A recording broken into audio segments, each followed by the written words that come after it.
I quote, is to build a just and sustainable society for everyone. And I like many of the values and approaches of that institute, and when Emma and I discovered it, we were delighted to find those values at its heart. And Stephen is another person for whom it's difficult to choose which of his publications to cite, or projects to cite. We mentioned several in his pack, but I'm also going to focus on one from historical and multidisciplinary perspectives on hope, because hope has been very much a theme of his work and the work of the Institute, and he is now going to talk about climate change and the Christian virtue of hope. So over to Stephen, and thank you so much.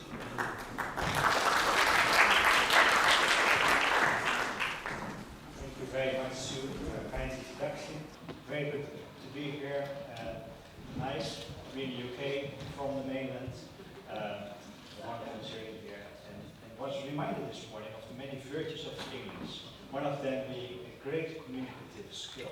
I cannot emulate that, so it's going to be a bit of a disappointment to you. Just remember, it could be worse, I could be German. I have not offended too many people by saying that. Indeed, as Sue introduced, I'm going to speak about the Christian virtue of hope in the context of the climate crisis. And when considering the magnitude of this crisis, it may at first seem rather naive or even cynical to speak about hope.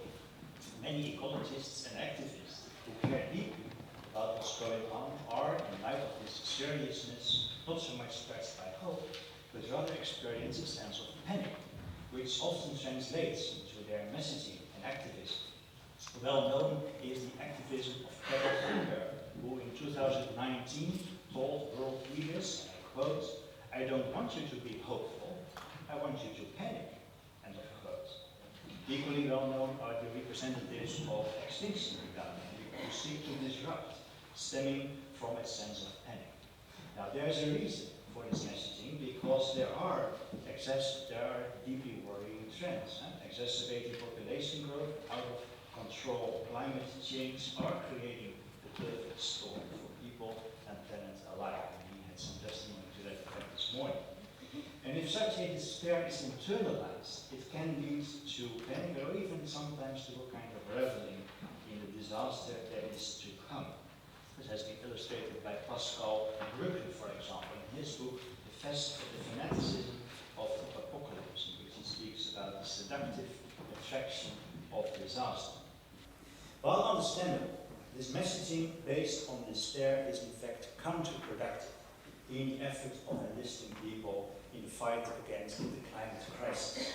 This is highlighted, among others, by Andrew Fiat, who in his article Nero's Fiddle on Hope, Despair and the Ecological Crisis argues that it is not rational to engage in environmental stewardship if it is likely that it will not benefit anyway. He argues that then it is much more rational to act like Nero, who played the fiddle while Rome burned. And in fact, this is what many people do in response to alarmist messages. A good illustration of this is provided in the book by Kari Neri Norgaard, illustrated on the screen, Living in Denial, Climate Change, Emotions in Everyday Life.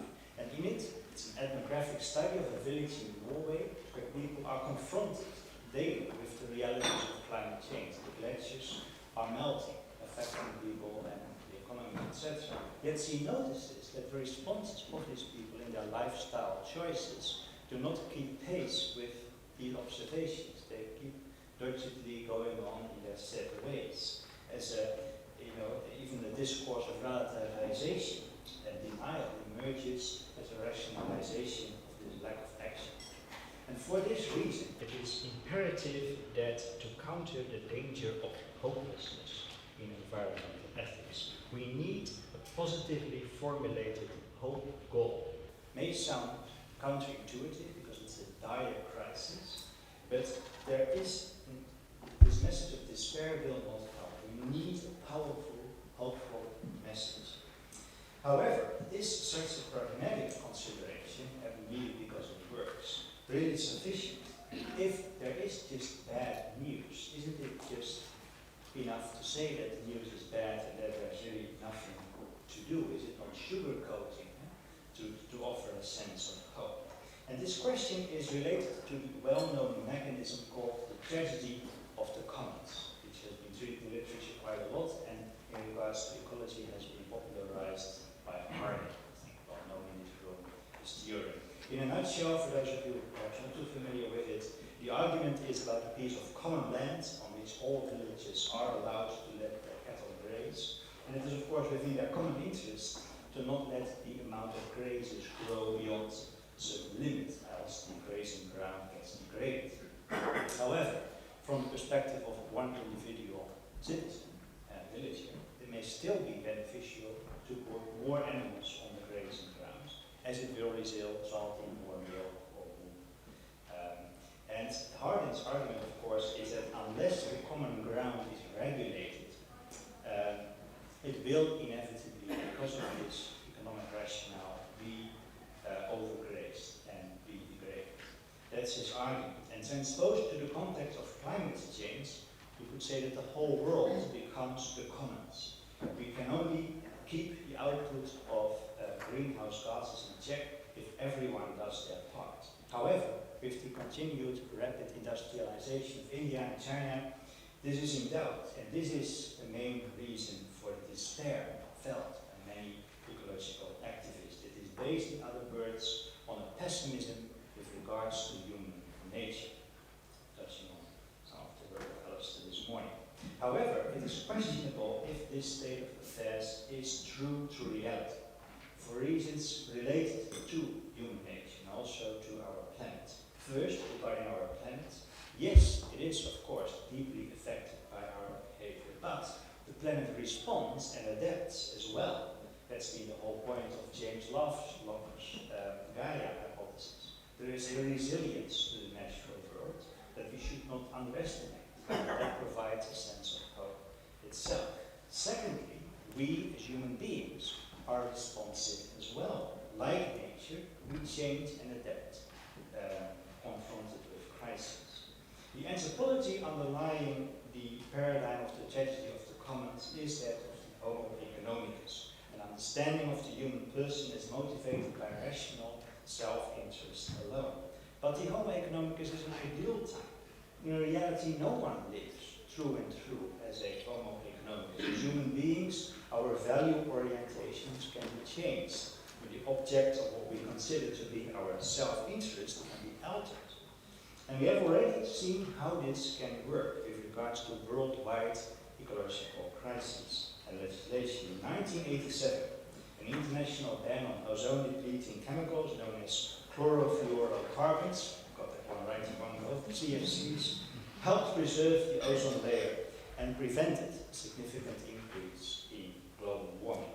This was a smaller task than the one that we currently see ourselves placed in front of. But still, a meaningful one, because it set a hopeful example of how we can dance together to fight the bigger crisis of climate change. And in order to adapt, we need a positive, hopeful message empowering us to take action while acknowledging the seriousness of this crisis. Speaking of hope is important here because as an ecological virtue, it can help to navigate the twin challenges that we have. And in this, I like to refer to the work of Alan Thompson, his book, Radical Hope for Living Well in a Warmer World. And he harks back to another notion by another author, namely Jonathan Lear, in his book, Radical Hope. And in that book, Lear is concerned about hope for revival, for coming back to life in a form that is not yet intelligible. And to give some context and meat to that rather abstract statement, let me illustrate that by the example that Lear uses, namely the example of Indian chief Plentygood. You see him pictured here on the photo. He's sitting in front of this 19th century car. His wife is the lucky lady in the back. And this photograph really says it all. The chief Plentygood of the Crown nation was facing a deep existential crisis because of the European immigration to the United States. The buffaloes on which the tribe fully relied for their sustenance and whole way of life died. The last buffalo died on their land. And at that moment, as Lear describes it in his ethnographic approach, language stopped because people had no longer words to give meaning to their life, to move forwards. Their whole existence was in deep existential crisis. And Chief Plenticle, being the leader of the Crown Nation, really felt it as his duty to try to nevertheless forge a way forwards, even though, you know, there was really no possibility for him to relate positively to what's going on. But he nevertheless forged forward, trying out new agricultural methods, negotiating with Washington, trying to get a better deal for his people, etc. And he was quite successful in that endeavor. He even ended up in his car with his lady wife. And according to Thompson, in ecology, we need a similar kind of hope to the one that is illustrated in the life of Chief Plenticle. We have to live with the fact that climate change will continue, and we also have to accept the fact that it will result in dramatic consequences which will affect our species and the natural world deeply. It's inescapable, but we still must not choose despair, but nevertheless, like Chief Plenticle, testingly moving forwards, trying to find new ways to change the world for the better. This then is hope as an ecological virtue, Thompson argues. And he also emphasizes the importance, like Chief Plenticle, of small individual actions. Too often it's being said that it doesn't matter what the individual does anyway. That is a dangerous rationalization of ecological passivity. So this task then, to sort of break the negative mold and to try to become positive in hope as an ecological virtue, I think it strongly resonates with the very powerful message that Robert gave us this morning, and when he spoke about Black Death versus Black Life. It's really the same kind of dynamic going on here, so it strongly resonates. And I think that Christian theology can help constructively with this task of formulating positive hope, especially the idea of an open future, which is crucial in designating the biblical vision of hope. And in this regard, I want to mention Jürgen Moltmann, the famous Protestant theologian of hope, well known because of his book, Theology of Hope. And in his later work, Ethics on Hope, he introduces a very important theological distinction between eschatology and apocalypticism. In an apocalyptic vision, the future of the world is closed, in the sense that there is a set vision of what will happen regardless of our involvement in it. Such an apocalyptic version is found in some pietistic theological traditions, but it is actually also present in the ecological activists who choose despair over hope. You could say they stand in this apocalyptic framework. In an eschatological approach to the future, however, the future remains fundamentally open, like it was to Chief Plenticle when he chose to nevertheless search forwards, to find new ways. The task of human beings in relation to such an open future is to mirror it and to not approach the future with a set idea of what it will look like. And again, this proposal for eschatological hope resonates strongly with the openness for the future that Jonathan Lear pleads for. Because Christians believe in God's promise of a new heaven and a new earth, they are motivated to work hopefully towards remedying climate change. Now, to make this a bit more concrete, I propose that we turn to the work of a Jewish author, namely the Rabbi Jonathan Sacks, former chief rabbi here in the UK. So I try to enculturate it as much as possible. And he made a very important point in his book on Exodus, to consider the Exodus story as paradigmatic. God is always first. He meets his people on Mount Sinai. He speaks to them, commands to them. He gave instructions for them how to build the tabernacle. He opens the Red Sea for them, making a way. Yet this action of God does not exclude human action, but rather involves it. The Ten Commandments, given by God on Mount Sinai, are repeated by Moses in the book of Deuteronomy. And crucially, when he repeats it, he adds his own emphasis. His speech is rather, in some ways, different from the way that it was taught to. At the tabernacle, the instructions have been given, but then it is being built in such a way which involves the Israelites and their talents, etc.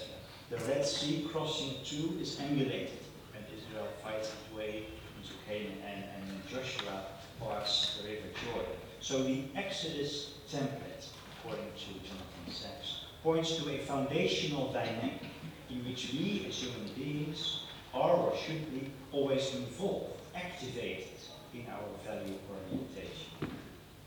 And even in the book of Revelations, which for many exemplifies the kind of apocalyptic vision that I've been mentioning, there is this importance for human agency. In this world, which is all set to ending fire, there is nevertheless this crucial verse, chapter 21 verse 24, which says that the kings of the nations will bring their glory into the New Jerusalem. Something is preserved, is kept, is continuing. The conception of an open future as stimulating our hope is still a bit abstract, but hope theory, and we indeed approach hope theory not just as theologians, but in an interdisciplinary theme, also learning from psychologists, and that tradition offers some more concrete tools on how to navigate between the Charybdis of hopelessness and the Scylla of superficial optimism, you could say. Particularly the research tradition of cognitive psychology is important here. It's been developed by Rick Snyder and his colleagues. And they emphasize that hope is an art and essentially has two parts. The first part is the art really to formulate ambitious yet realistic goals. And the second part of it is to allow flexibility on how to get to these goals. That's the kernel of this understanding of hope. Two simple parts: setting goals that you can manage and allowing for freedom and creativity on how to get there. This is applicable to your personal life, of course, the way that you set yourself the challenges, etc., to the context of organizations, but also to a global problem such as the climate crisis. And connected to this is this crucial understanding that it takes smaller steps to grow into bigger steps. So taking this paradigm, the bending of CFCs, 1987, is an excellent first step, which we can use as a hopeful stimulus to set a slightly larger goal and build on that, etc. The tools of cognitive psychology are important, but, especially as a theologian, I also feel that they miss something, that they sort of present hope in a too one-dimensional way. And I definitely think it's important to recognize that hope is a social phenomenon as well. We don't hope in isolation. We hope as communities, and these new emphases are in fact brought out, especially in the majority world, as criticisms of such a cognitive understanding of hope. And also here, Christian anthropology can help say yes to this important emphasis, as it challenges the conception of the human being as a homo economicus. Especially in the 20th century, the theological understanding of the imago Dei, that human beings being in the likeness of God, has changed from an analogia entis to an analogia relationis. So relationality in understanding the image of God has become front and central in Christian theology. And this relational anthropology forms a firm basis to further develop thinking on hope in the context of ecology. Because as a virtue, it has two sides. It is about imagining an alternative future, but it is also about motivating others and being motivated by others in pursuing this alternative virtue. Great to hear just before lunch, very fitting to have this as a prelude to lunch, of the great initiatives of Grow Hampton, the initiative, an excellent example. People from various backgrounds binding together for a relatively small endeavor, perhaps, but something that can grow. Excellent example of social virtue. Hope is a social virtue. I'm coming to an end, I promise you. This will also enter eschatology to this lecture as well. I just want to end by capitalizing on this insight and making the point that, actually taking it from Walter Brueggemann, the well-known Protestant scholar, who puts it quite well in his book, The Prophetic Imagination, where he says, and I quote, "Hope is the refusal to accept the reading of reality which is the majority opinion." End of quote. That really encapsulates how a movement towards radical change can start and how it can grow and snowball. Against almost impossible odds, first sight. But we need hope in that endeavor as a social active virtue, as the fuel that we need to start these kind of movements and to keep them empowered. Despair can lead to fatalism. The Christian hope empowers people to commit themselves for a better future. This despair is still very much there. It's a challenge that I think we all feel. And it can be overwhelming. And the experience of how you can sort of understand it and cope with that is well sort of mirrored in the work by Henry Simmons and Dalton, Ecology, the Practice of Hope, where they write also biographically about being overwhelmed by the sense of despair and negativity, but then they discovered that actually there is now a place in the curriculum for ecological ethics. We are all here today. We are having this conference. Lots and lots and lots of things are going on, initiatives, science. There is a movement now. The social imaginary, which is termed by Charles Taylor, is changing. So we're not alone. There's a social movement going on, a strong one, going strong for decades and growing. And this is a sign of hope. We're not there yet, but we have vigor and power to go there. Thank you so much.